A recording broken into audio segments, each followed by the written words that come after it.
Hi, I'm Seamless. This is the 46th 75K tutorial, I think. And this one was requested by none other than Muzzy. And this one is the sort of what he referred to as the portamento bass, which is pretty what it is, in the Noisia and Upbeats track Dead Limit. And it sounds like this.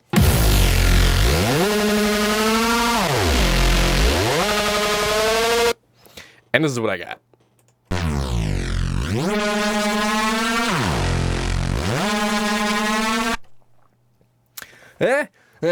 Anyway, it's a Reese.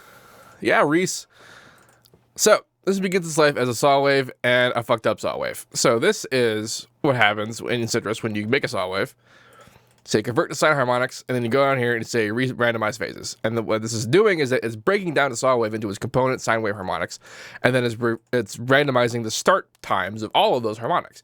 It's still a saw wave in harmonic sense, but as you can see, the shape is no longer the saw actual wave. And this is because the saw wave as we know it is built by all these sine wave frequencies with the phases all aligned.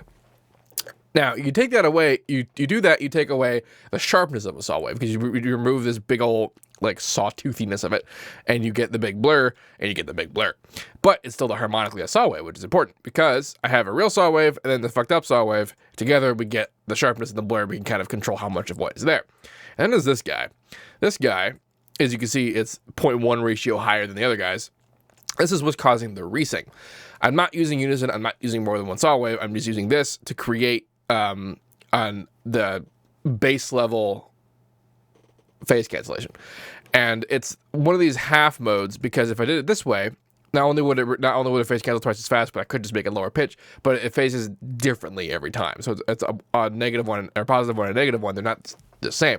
And I want it to feel the same, so I just did a half one of these. So this is essentially doing it only one time, but then twice as fast. So it makes it work out that way. They're all coming out of Citrus. And then into this EQ. This EQ is doing the filtering that's going on in the halfway point. You can kind of see that going on in the original. We can look at the original. It was the big old big bass here, and then this bit is just push a big filter up there, and that's what's going on in that EQ. So to facilitate this, I'm automating two things. I'm automating the frequency, obviously, but I'm also automating the level.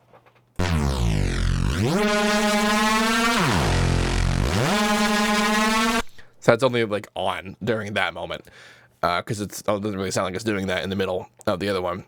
It actually just kind of, it sounds like there's a lot of things going on in the intermediary of some of these, and like there's like a teensy chance that they might not actually be the same sound, both like on the high and the low. But I feel like it would be.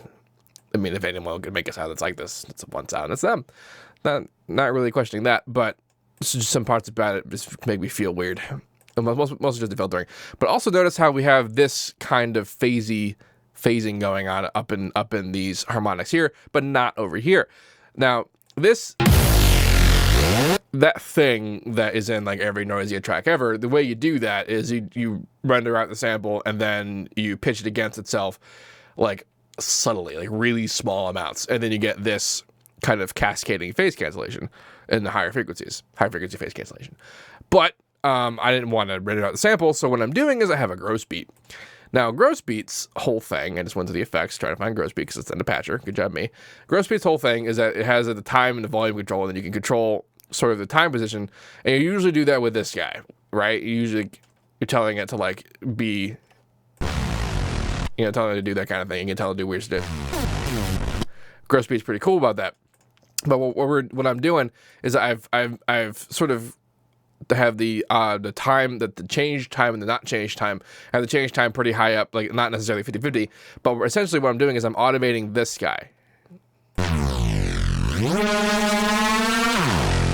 And you can barely see it move because the automation clip that I linked to this, you can see it makes a small amount, but that's even smaller than that looks. Because if you click in here, you can see the minimum and the max values. The minimum is set to 99%, which means only 1% of the entire range is actually active, and only this tiny sliver of that 1%, which this now whole thing represents, is only the one that's moving.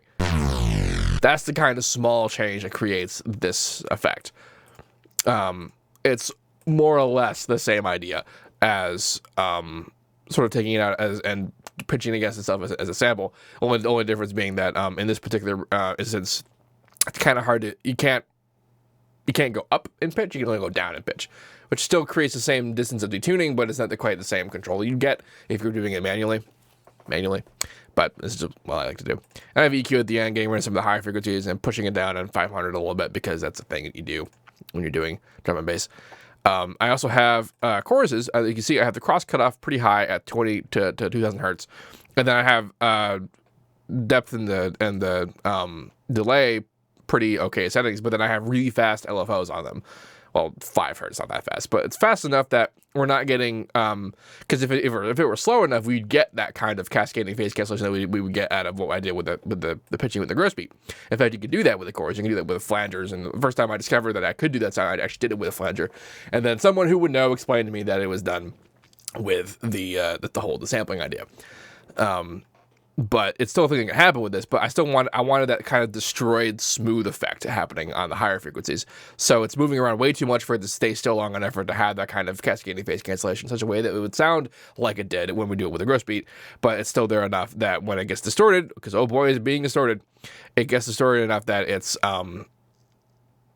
gives that convoluted kind of washy feel. Big old Reese thing.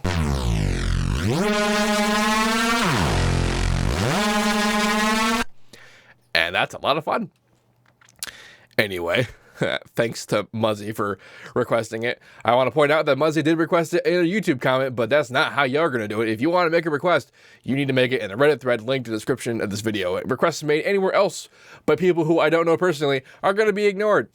If you have any questions about this, please let me know. Don't forget to like, comment, or subscribe, and all that good stuff. And as usual, have a nice day. Oh, and this FLP will be available in the description of this video as well.